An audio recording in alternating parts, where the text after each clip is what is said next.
ఒకప్పుడు ఈ గుట్టలంటే పోలీసులు కూడా భయపడేవారు. ఈ గుట్టలు ఎందుకంటే పైన మీరుండేవారు, కిందన పోలీసులు ఉండేవారు. ఈ గుట్టలు ఎక్కడం కూడా మీకు సులువు గాని పోలీసులకు కష్టంగా ఉండేది.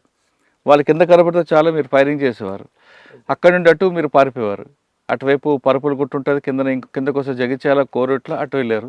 అటుగాని వస్తే ఇటు వచ్చేవారు, ఇటు నిజామాబాద్ ఇటు వచ్చేవారు. అంత పక్కా ఉండేది. ఇంకా మీ గురించి అక్క గురించి చెప్పాలంటే మీ ఇద్దరు గతంలో పార్టీలో పనిచేసినప్పుడు ఇదే ప్రాంతంలో ఎక్కువగా ఎన్కౌంటర్లు జరిగేవి. ఈ ప్రాంతం అనేది మా నక్సల్స్కి పెట్టని కోట ఇది. ఇక్కడ నుంచి పోలీసులు రావడం అన్నా కష్టమే, వచ్చిన తర్వాత బయటికి వెళ్ళడం కూడా కష్టమే. అంత పట్టున్న ఏరియా తర్వాత క్రమేపీ ఎందుకు తగ్గిపోయింది? ఇక్కడ మీరు చేసిన కార్యక్రమాలు ఏంటి? ఎందుకు మీరు పార్టీ నుంచి బయటకు వచ్చారు? ఈ రెండు ప్రశ్నలు సమాధానం చెప్పే ముందు మీ కుటుంబ నేపథ్యం చెప్పండి. ముందు పార్టీలకు ఎవరు వెళ్ళారు? మీ ఇద్దరులో మీరు వెళ్ళారు కదా, చెప్పండి. గంగన్న, మీ ఒరిజినల్ పేరేమో మల్లేషు, పార్టీలోకి వెళ్ళిన తర్వాత గంగన్నగా మారింది, అవునా? అవును. రైట్. ఏం చేశారు, ఎందుకు వెళ్ళారు, అప్పుడున్న పరిస్థితులు అండి ఇక్కడ మెట్టిపల్లిలో? అదే అయితే వాస్తవంగా మా ఊళ్ళే అప్పుడు అంటే ఇప్పుడు లేదు కానీ భూస్వామ్య వ్యవస్థ అనేది బాగా ఉండే. మెట్టిపల్లి కూడా మెట్పల్లి మా చిట్టాపూర్, మల్లాపూర్ మండలం ఇది చిట్టాపూర్. ఈ చిట్టాపూర్ విలేజ్కి సంబంధించిన గుట్టలు ఇవి. ఊళ్ళో ఏంటంటే ఇట్లా ఇప్పుడు పాలేరులు, నేను కూడా గతంలో జీతం ఉన్నా. నేను ఒక రైతుకు 6 ఏళ్ళు జీతం ఉన్నా, ఇంకొక రైతుకు 1 సంవత్సరం జీతం ఉన్నాం. మాకు కొన్ని మేకలు ఉండే. మేము ముగ్గురం అన్నదమ్ములము, 2 అక్కలు. అంటే మొత్తం మా కుటుంబం 5 ముగ్గురు అన్నదమ్ములము, 2 అక్కలు, అంటే మొత్తం 5 మేము. సాలిసాలని పరిస్థితి, జీతం ఉన్నాం. జీతం ఉన్న కాడ అప్పుడు ఏంటంటే ఈ రైతు కూలి సంఘాలు ఏర్పాటు చేద్దరు. దళం వచ్చి రాత్రిపూట మీటింగ్ పెట్టి అంత ముందు ఒకసారి రౌండ్ వేసేద్దరు. అంటే అన్నలం వచ్చినామన్నట్టుగా చాటింపు చేసినట్టుగా ముందు కంజర పట్టుకొని తిరిగి పలాని కాడ బస్ స్టాండ్లో మీటింగ్ పెడతాం రాలి అని చెప్పుకుంటారు. చెప్పుకుంటూ వచ్చిన తర్వాత గుంపులుగా అందరం అప్పుడు ఈ టీవీలు కానీ సెల్ ఫోన్లు కానీ ఇటువంటి వ్యవస్థ అప్పుడు లేకుండే. అప్పుడు అన్నలు అంటే పాటలు అంటే అందరం కూడా ప్రతి ఒక్కళ్ళు అసలు ఎవరు కూడా వట్టి ఉండేటోళ్ళు కాదు. ముసలిళ్ళ కాడికెళ్ళి చిన్నపిల్లల కాడికెళ్ళి ప్రతి ఒక్కళ్ళం ఆడ మాకు అది రాయసిన గుడి అంటారు, ఇప్పుడు గుడి ఉన్నది. అక్కడనే ఏ కార్యక్రమం అయినా, మీటింగ్ అయినా, సభ అయినా, సమావేశమైనా, పంచాయతీ అయినా ఏది జరుపుకోవాలన్నా అక్కడనే జమ అయ్యేది అన్నట్టు. అక్కడ ఒకటి కొంచెం ఎత్తుకెత్తు ఒకటి గద్దె లెక్క ఉంటుంది. ఆ గద్దె మీదకి ఎక్కి కంజర కొట్టుకుంటా పాట పాడి మీటింగ్ పెడతారు. ముందు 2 పాటలు పాడతారు. ఏ దళం వచ్చేది అప్పుడు మెట్పల్లి దళం, ఎవరు పాత తాలూకా. అప్పుడు ప్రభాకర్ అన్న, అల్లేశంకర్ ఆలియస్ ప్రభాకర్ అని చెప్పేసి వాళ్ళది పక్కనే ఇక్కడ కొన్రికల్ల, మెట్పల్లి మండలం కొన్రికల్ల.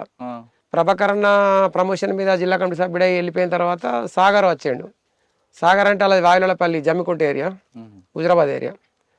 సాగరు ఆయన లొంగిపోయిన తర్వాత, ఆయన కేసుల పల్లై మళ్ళీ లొంగిపోయిన తర్వాత పేరోళ్ళ మీద వచ్చి మళ్ళీ ఆయన ఎన్కౌంటర్ అయ్యాడు. అది వేరే. కానీ ఆయన వేయిన తర్వాత మళ్ళీ ఇక్కడ మా పక్కనే మొగిలిపేట రమేష్ అని, గంగుల వెంకటస్వామి ఆలియస్ రమేష్ అన్న అని, అప్పుడు మనకు జిల్లా కార్యదర్శిగా పనిచేసి మానాల ఎన్కౌంటర్లో చనిపోయాడు.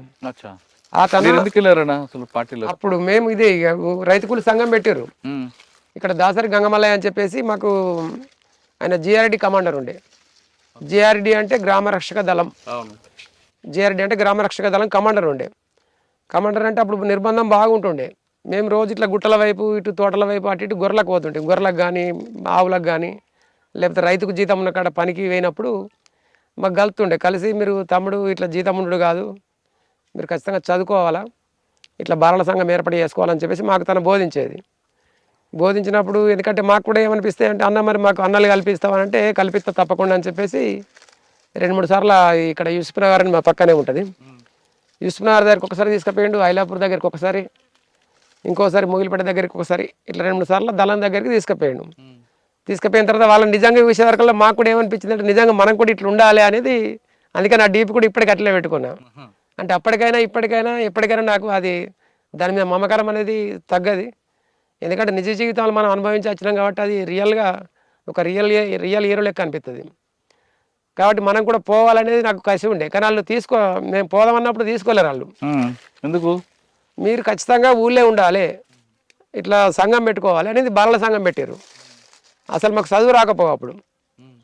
చదువు అంటే సాలిసాలని కుటుంబ ఆర్థిక ఇబ్బందులు, పరిస్థితుల వల్ల నేపథ్యం చూసుకుంటే ఏంటంటే 1 ఎకరం భూమిలో ఏం పండేది కాదు.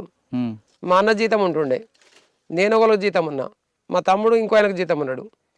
ఇక అటువంటి పరిస్థితుల్లో అందరం జీతం ఉండి పని చేసుకొని మా అక్కలకు పెళ్లి చేసి వాళ్ళకి వరకట్నాలు ఇవన్నీ అప్పుడున్న వ్యవస్థలు ఇవన్నీ ఉంటుండే. కాబట్టి వాళ్ళకి చేసే వరకు మాకు కూడా ఇక్కడ ఏమి ఉండకపోవు.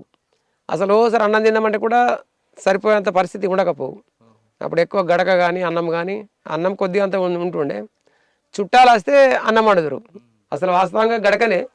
చుట్టాలు వస్తే వాళ్ళని గౌరవించాలి కాబట్టి వాళ్ళకు బియ్యం తీసుకొచ్చి అన్నం వండే పరిస్థితి ఉంటుండే. అటువంటి నేపథ్యంకి వెళ్ళి వచ్చినాం కాబట్టి మనకు కూడా అక్కడికి పోతే మనము సాధించాలనే కసి ఒకటి, తర్వాత పాటలకు మరి ముఖ్యంగా పాటలకు ఆకర్షితమైనాం. ఏ పాట బాగా మీకు ఇష్టం? అప్పటి పాటలు నాకు గుర్తులేవు కానీ నాకు కూడా అంటే ఇప్పుడు నేను కూడా ఒక 8 సంవత్సరాలు పనిచేసిన కాబట్టి నేను కూడా చివర్లో వాడమన్నా వాడతా, మధ్యలో వాడమన్నా వాడతా. ఒక పాట పాడండి.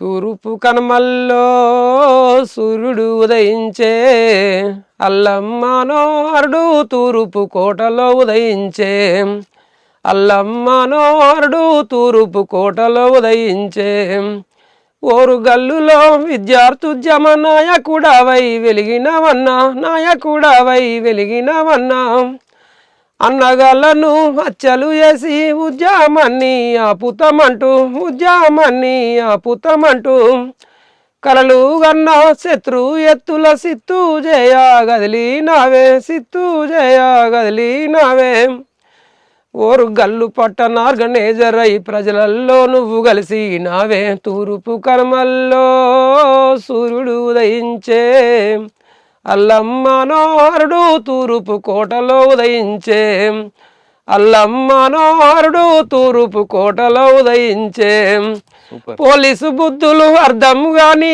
కుటుంబ సభ్యులు నిన్ను వాటిస్తే, కుటుంబ సభ్యులు నిన్ను వాటిస్తే, అదరాలేదే బెదరాలేదే తడబడలేదే తొందరపడలే, నీ జీవితమే విప్లవానికే అంకితమంటూ సాటి చెప్పి, అంకితమంటూ సాటి చెప్పి, రైతు కూలి మహాసభకు అశోకన్నై తిరిగి వచ్చినవే, తూర్పు కనుమల్లో సూర్యుడు ఉదయించే, అల్లమ్మనోరుడు తూర్పు కోటలో ఉదయించే.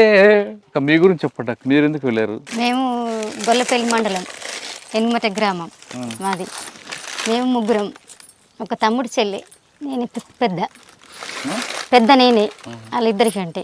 అయితే ఊళ్ళో మీటింగ్ పెడదురు, ఎప్పుడెప్పుడు వచ్చి ఊళ్ళో మీటింగ్ పెట్టి భూస్వాముల దగ్గర బియ్యం తీసి ఊళ్ళోనే వంచిర్రు. మా ఊళ్ళోనే వంచితే ఒక అన్న ఉండే బుగ్గరెడ్డి అని, మా ఊళ్ళోకి వెళ్ళి పోయిండు బుగ్గరెడ్డి అన్న. ఇక అన్న ఎప్పుడు అక్క నువ్వు రావాలంటుండే. అయితే అన్న నేను ఇప్పుడు రాను, మా వాళ్ళు చిన్నగా ఉన్నారు, తమ్ముడు చెల్లె చిన్నగా ఉంది, రానంటే ఖచ్చితంగా అక్క రావాలి నువ్వు అని అంటుండే. అన్నప్పుడు తర్వాత అన్న పోయిండు, బియ్యం పంచిండు అన్ననే. అదే ఊళ్ళే బియ్యం తీసుకున్నాడు, బియ్యం పంచిండు అన్ననే. ఎప్పుడెప్పుడు అన్నం తీసుకుపోయేది. ఇక నాకు ఎందుకంటే నేను అత్త అంటే ఏమంటారు, మా అక్క నువ్వు కొద్దిగా పని చేయాలి ఉండి అంటే నాకు పోస్టర్లు ఇచ్చేది, బ్యానర్లు కట్టి అందరూ బ్యానర్లు కట్టిన పోస్టర్లు వేసిన. తర్వాత ఇక వెనకసిరి అక్క ఇక ఎందుకంటే నువ్వు ఊళ్ళో ఉంటే ఇప్పుడు మంచిగా లేదు, ఇక రా అంటే ఇక వెళ్ళినావు.